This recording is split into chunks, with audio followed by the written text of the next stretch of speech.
We are now entering the 9th day of fighting since Hamas launched a full-scale invasion and massacre of Israeli civilians in Israel's south. Just a short while ago, on the north border in the Upper Galilee, sirens sounded after an unidentified interception took place in Israeli airspace. The ADF forces said Saturday that they were completing their preparations for a significant ground operation in the Gaza Strip as the military continued to conduct widespread airstrikes on terror targets in the enclave. Military leadership has vowed to destroy Hamas with a joint and coordinated attack from the air, sea, and land. And along another front as well, alleged Israeli airstrikes targeted the Aleppo International Airport in Syria Saturday night. This is all coming from Syrian reports just hours after 2 rockets were fired from Syria at Israel, and as tensions continue to rise along Israel's northern front. The international airport in Damascus was also targeted and was put out of service back on Thursday. Israel's Prime Minister Benjamin Netanyahu spoke to America's President Biden on Saturday for the 5th time since the war began. Biden also spoke for the first time to Palestinian Authority President Mahmoud Abbas as Israel warns Gaza civilians to evacuate before beginning a ground campaign against Hamas. The U.S. confirmed that it is sending the USS Dwight D. Eisenhower Carrier Strike Group to the eastern Mediterranean to support Israel. It's joining the USS Gerald R. Ford Carrier Strike Group currently on its way here.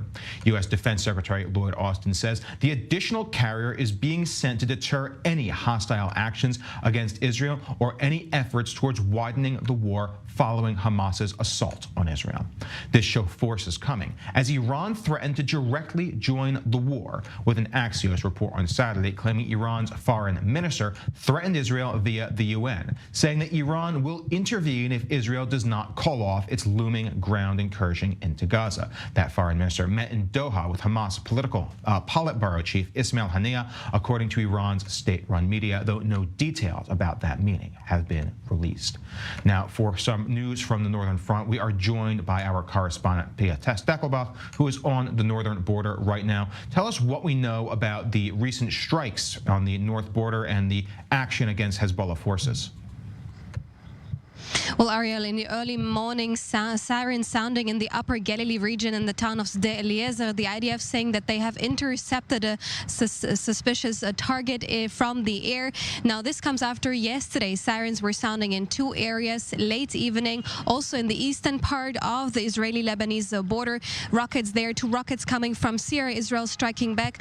Also, a strike targeted the Aleppo airport this night for really the 2nd time in the course of a few days, a strike that is attributed to Israel after yesterday in the afternoon a major security incident happening with Hezbollah in the Haldov area close to Syria at the eastern part of the Lebanese border. Again, Hezbollah firing 30 mortar shells, Israel retaliating there. 1 Hezbollah member is said to have been killed. And that also after yesterday morning there was an apprehended infiltration attempt there also in the eastern part of the Lebanese border there. Israel apprehending 3 Palestinians operating under Hezbollah command there trying to infiltrate Israel. Now Israel is set to strike Hezbollah posts also yesterday throughout the night. They're also apprehending a squad trying to infiltrate Israel in an attempt to fire an anti-tank missile.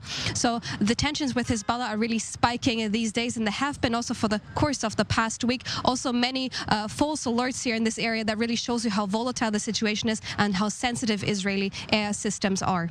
Now, Pia, you've been in the north for a couple of days now, at least, where you've seen the atmosphere on the ground. What's it like there?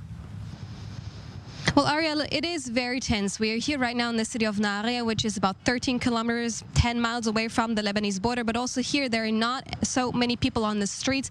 We were being told from the person responsible for the French community here in Nahariya, for the foreign community in the Nahariya municipality, that they're really advising people to prepare their shelters. Now, we have to say that at least 40% of the population in this city does not have private shelters in their homes.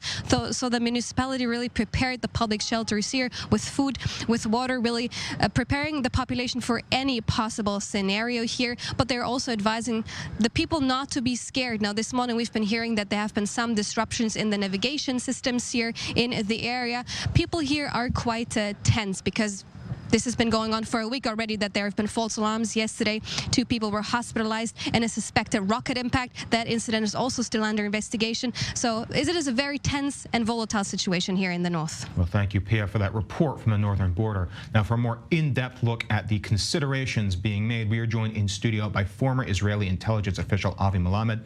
Thank you very much for being with us.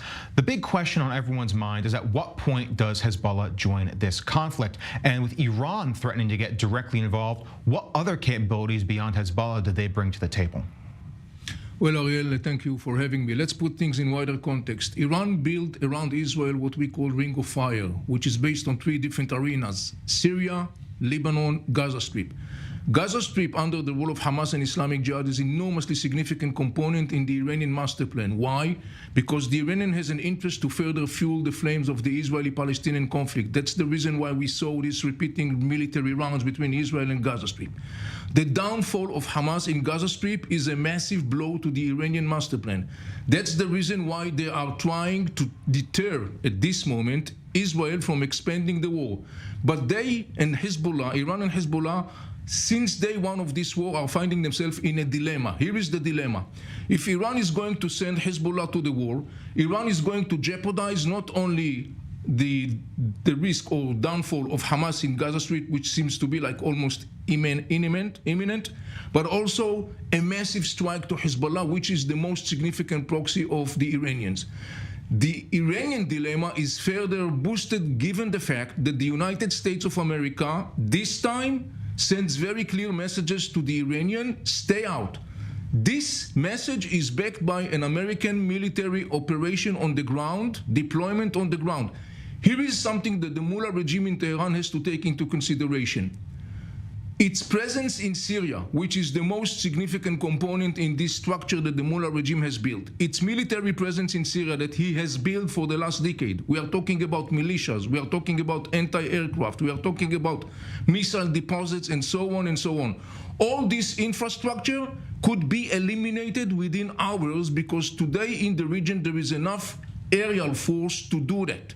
This is the thing that the Mullah regime is now facing, the dilemma. So for the time being, they are trying to deter Israel by conducting double policy, sending threats to all of its proxies, starting in Yemen, going through Iraq, Syria, Hezbollah, and others.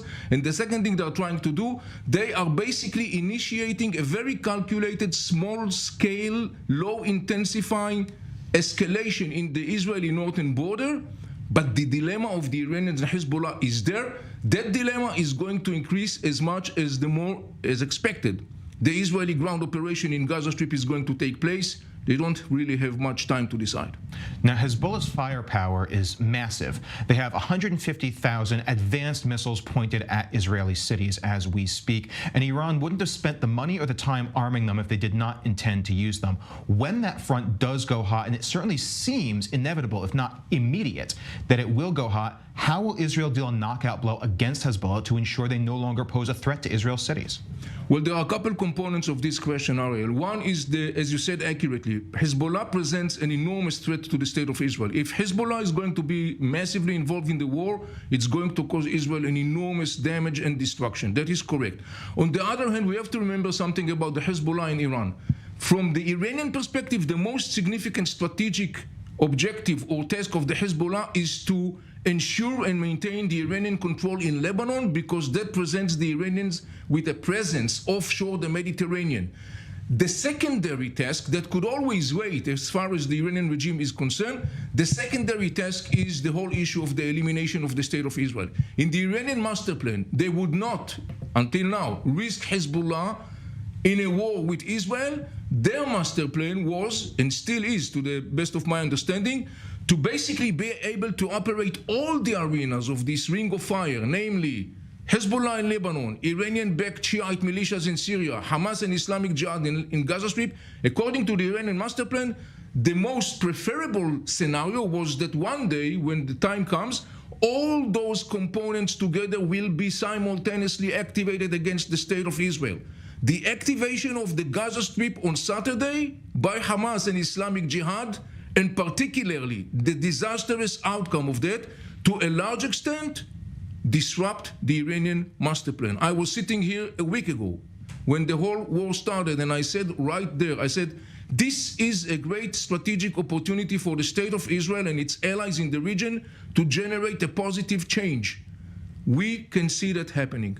Well, Avi, we are going to come back to you in a little bit, so definitely stay with us. But before we do, we are going to go to the southern border where our Middle East correspondent, Ariel Osseran, is standing by in the border town of Sderot. We now have some confirmation from the Israeli military that they have taken out the Hamas commander that was responsible for the attacks in several kibbutzim along the borders and the massacres there. Give us some updates, Ariel. Right, Ariel. So as the IDF continues its continuous airstrikes across the Gaza Strip, aimed at taking out key Hamas officials and also commanders, this is the latest in assassinations of key commanders that took part of the bloody rampage last Saturday. Yesterday, it was the commander of the entire raid. Today, it was the commander of the raid on two border communities, Nirim and Nir Am.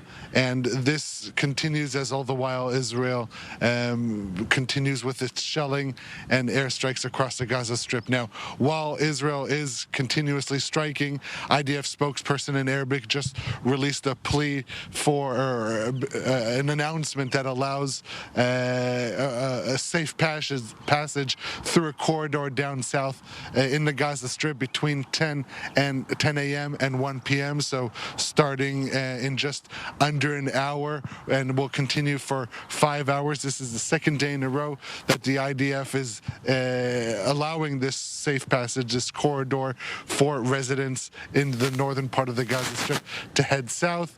Many listened to this call yesterday. However, the IDF also shared images of Hamas obstructing these attempts to go down south, putting up roadblocks, causing lots of traffic and making it more difficult for its people to head down south.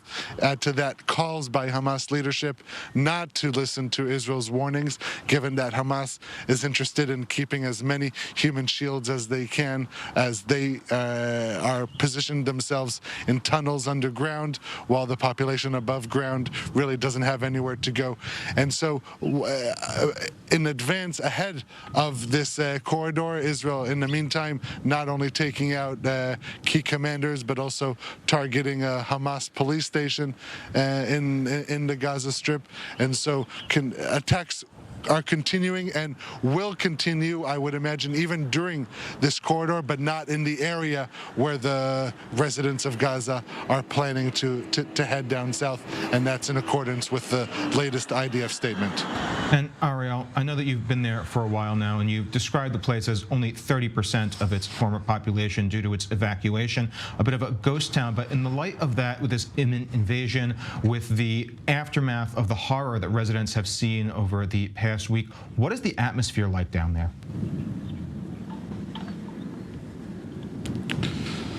Well, it's hard to tell what the atmosphere is for average citizens because you don't see them. Really, there are no pedestrians walking out in the street. Everyone that is here is staying close to their protective shelters, because in a town like Sderot, which is so close to the Gaza Strip, you only have 15 seconds to make it to your shelter. And so given that this area, and as well as the rest of the border communities, have been consistently targeted over the past few days, the residents of Sderot that have stayed, we're talking about roughly 30% in a town of between 28 and 30,000 residents.